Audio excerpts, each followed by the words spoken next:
Pertama sekali, sebelum kita nak berbicara tentang hukum salat jamaah, kita kena tahu dulu hukum salat berjamaah. Bila sebut salat berjamaah, hukum salat berjamaah ni maksud salat berjamaah fardu. Salat fardu secara berjamaah. Apakah hukumnya? Di sana ada 3 pandangan ulama berkaitan dengan masalah ini. Pandangan yang pertama ialah pandangan yang mengatakan salatul jamaah fardu kifayah. Salat jamaah ini adalah fardu kifayah. Kecuali solat Jumaat lah. Solat Jumaat wajib, fardu ain bagi yang dengan syarat-syarat yang dinyatakan oleh fuqaha. Tapi salatul jamaah, salat fardu berjamaah ini bagi sebahagian ulama, iaitu mazhab Syafi'i dan sebahagian ulama yang lain mengatakan ia adalah fardu kifayah. Apa maksud fardu kifayah? Kalau dalam sebuah kampung ada masjid, sebahagian telah melaksanakan salatul jamaah, maka gugurlah kewajipan tu pada orang lain. Gugurlah kewajipan tu pada orang lain. Baik, itu mazhab Syafi'i. Adapun sebahagian ulama seperti mazhab Hanbali, mereka mengatakan salat berjamaah ini bagi orang yang bukan musafir dan bukan perempuan. Maksud lelaki lah, yang baligh adalah fardu ain. Tetapi dia bukan syarat sah. Maksudnya kalau solat bersendirian di rumah tanpa uzur itu sah, tetapi dia telah berdosa kerana dia tidak melaksanakan salatul jamaah. Okey. Itu pendapat mazhab Hanbali lah. Baik, manakala majoriti ulama mengatakan salat berjamaah ini adalah sunat muakkad. Ketiga-tiga pandangan ini ada dalil masing-masing. Ada dalil masing-masing. Dalil yang sama tetapi cara memahami dalil itu berbeza. Kita tengok dalil bagi setiap pendapat. Hujah yang mengatakan ia adalah fardu ain ialah sabda Nabi sallallahu alaihi wasallam, "Laisa salatun athqala 'alal munafiqin minal fajri wal 'isha, walau ya'lamuna ma fihima la atawhuma walau habwan. Laqad hamamtu an amura al-mu'adhdhina fayuqim thumma amura rajulan ya'ummu an-nas thumma akhudha syu'ala minan nar fa uharriq ala man la yakhruju ila as-salati ba'd." Yang bermaksud tidak ada salat yang lebih berat ke atas orang munafik melainkan salat fajar dan salat isya. Kalaulah mereka tahu pahala yang diletakkan oleh Allah di dalam 2 salat ini, mereka akan mendatanginya walaupun dalam keadaan merangkak. Sesungguhnya aku bercita-cita untuk memberikan arahan kepada muazzin untuk mengiqamahkan salat. Kemudian aku bercita-cita untuk mengarahkan seorang lelaki menjadi imam kepada ramai manusia. Kemudian aku akan ambil api dan membakar rumah bagi orang yang tidak datang salat lepas pada tu. Maksud kalau dengar azan, dengar iqamah, dengar azan lah. Disebut dengar azan tetapi tidak datang, Nabi kata boleh bakar rumah. Jadi ini menunjukkan fardu ain. Ini menunjukkan benda ni fardu ain lah. Serius lah Nabi ni. Kalau benda ni benda sunat takkan sampai nak bakar. Okey. Abdullah ibn Mas'ud radhiyallahu anhu berkata, "Laqad ra'aituna wa ma yatakhallafu 'anis salah illa munafiq qad 'ulima nifaquhu aw marid in kana al-marid la yamshi baina rajulain hatta ya'ti as-salah." Wa qala inna Rasulullah sallallahu alaihi wasallam 'allamana sunanal huda wa inna min sunanil huda as-salah fil masjid alladhi yu'adhdhana fi atau yu'adhdhanu fi. Maksudnya aku telah melihat di zaman kami yang mana tiada seorang pun yang meninggalkan salat jemaah kecuali orang munafik yang telah dikenali sifat munafiknya ataupun orang yang sakit. Orang yang sakit akan berjalan dipimpin dengan 2 orang lain sehingga dapat menghadiri salat jemaah. Sesungguhnya Rasulullah sallallahu alaihi wasallam telah mengajar kami sunanal huda, sunnah yang membawa kepada hidayah. Sesungguhnya sunnah yang membawa kepada hidayah ini ialah datang ataupun salat berjamaah di masjid bagi tempat ataupun bagi masjid yang diazan padanya. Okey? Baik. Dalam riwayat lain disebut, "Lau annakum sallaitum fi buyutikum kama yusalli hadzal mutakhallif fi baitihi, la taraktum sunnata nabiyikum walau taraktum sunnata nabiyikum la dhalaltum." Kata Ibn Mas'ud, kalau kamu salat di rumah kamu seperti mana orang yang tidak datang berjemaah di masjid salat di rumahnya, maka kamu akan meninggalkan sunnah Nabi kamu. Kalau kamu tinggalkan sunnah Nabi kamu, kamu akan sesat. Okey? Baik. Di sana ada lagi dalil yang mengatakan an Abi Hurairah radhiyallahu anhu qala atan nabiyya rajulun a'ma faqala ya Rasulullah innahu laysa li qa'id yaquduni ila al-masjid fasa'ala Rasulullah sallallahu alaihi wasallam ay yurakhis lahu fayusalli fi baitihi farakhasa lahu falamma walla da'ahu faqala hal tasma'u an-nida' bis-salah qala na'am qala fa'ajib. Ada seorang lelaki buta datang bertemu dengan Nabi SAW. Dia mengatakan, wahai Rasulullah, aku tak ada orang yang nak bawa aku pergi ke masjid. Sebab dia buta kan. Dia perlukan kepada orang yang bawa dia ke masjid. Maka dia minta kepada Nabi rukhsah untuk tidak datang di masjid dan salat di rumah. Baik, maka Nabi pun memberikan dia rukhsah. Kemudian daripada itu, bila dia berpaling je pada Nabi, Nabi panggil dia balik. Nabi kata, hal tasma'un nida? Dengar tak azan? Dengar azan? Dia kata dengar. Nabi kata fa'ajib. Kalau macam tu kena pergi masjid. Okey.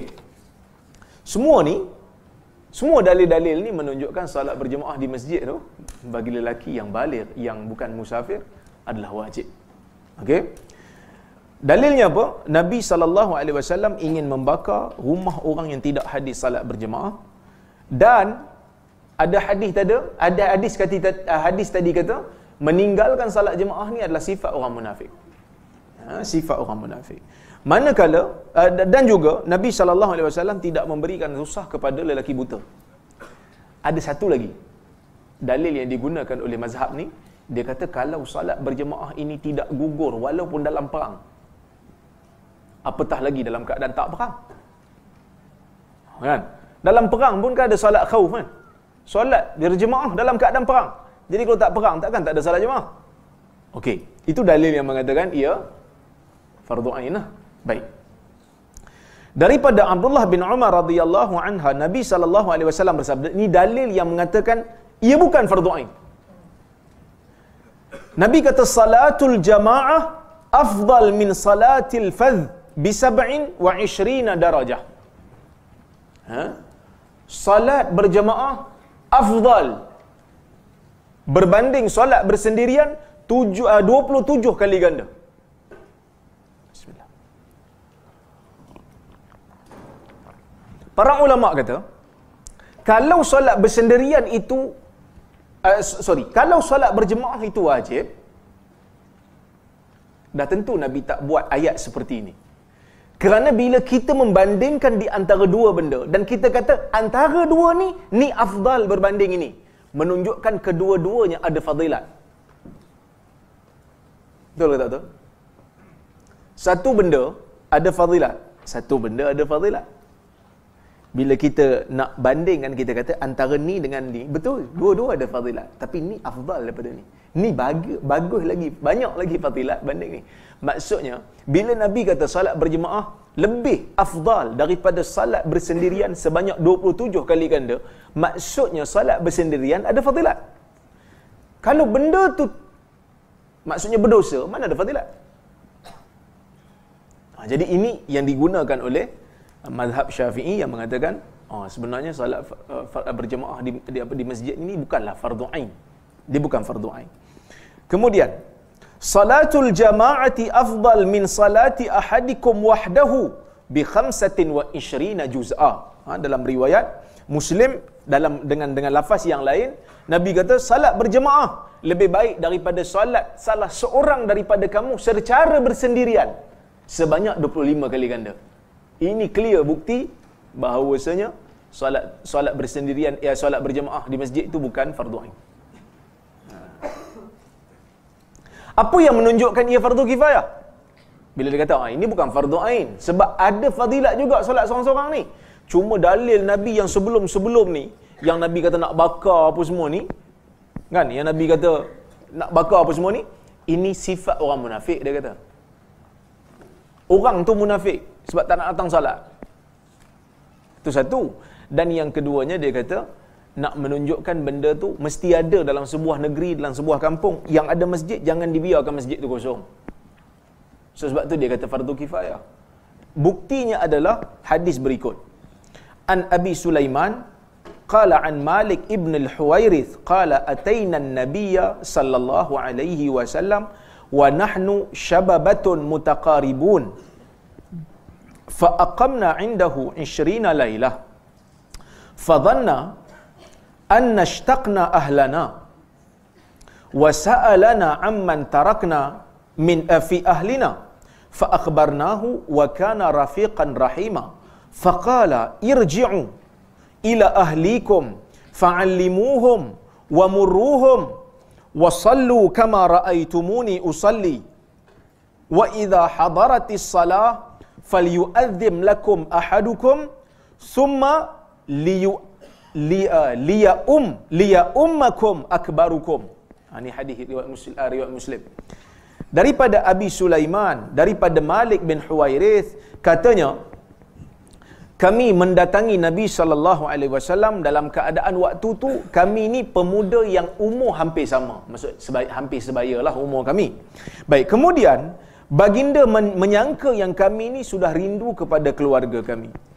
Dan Nabi pun tanyalah, kan? Nabi tanya, siapa keluarga yang ditinggalkan di kampung?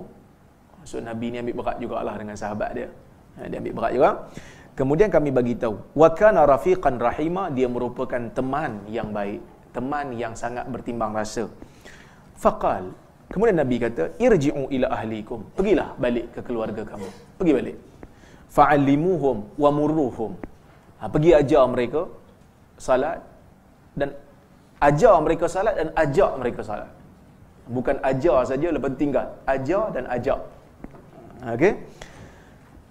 Wa idza hadaratis salah, apabila sampai saja waktu salat, falyu'adzin lakum ahadukum, hendaklah salah seorang daripada kamu azan. Sebab ini dalil mazhab Syafi'i kata azan tu pun fardu kifayah. Sebab arahan Nabi kata salah seorang kena azan. Salah seorang kena azan, bagi tahu waktu masuk. Summa liyu'ammukum liya ummukum, hendaklah salah seorang daripada kamu menjadi imam. Tapi yang jadi imam tu biarlah yang paling tua. Biarlah yang paling tua. So dalam hadis ni nak buktikan kepada kita, Nabi kata paling tidak dalam sebuah kampung kena ada satu jemaah didirikan. Maka ini menjadi dalil yang mengatakan ia adalah fardu kifayah. So wallahu taala alam, saya cenderunglah kepada pendapat yang kata ia adalah fardu kifayah. Dia adalah fardu kifayah kerana hadis yang tadi yang Nabi kata salat berjemaah itu lebih pada salat bersendirian 27 kali ganda. Ada riwayat kata 25. Kenapa beza-beza riwayat ni? Sebahagian ulama kata kerana kualiti berbeza ikut manusia. Ada yang kata kualiti berbeza ikut bilangan jemaah. Ikut bilangan berjemaah. Ada yang kata berbeza ikut ialah kualiti khusyuk berbeza. Baik.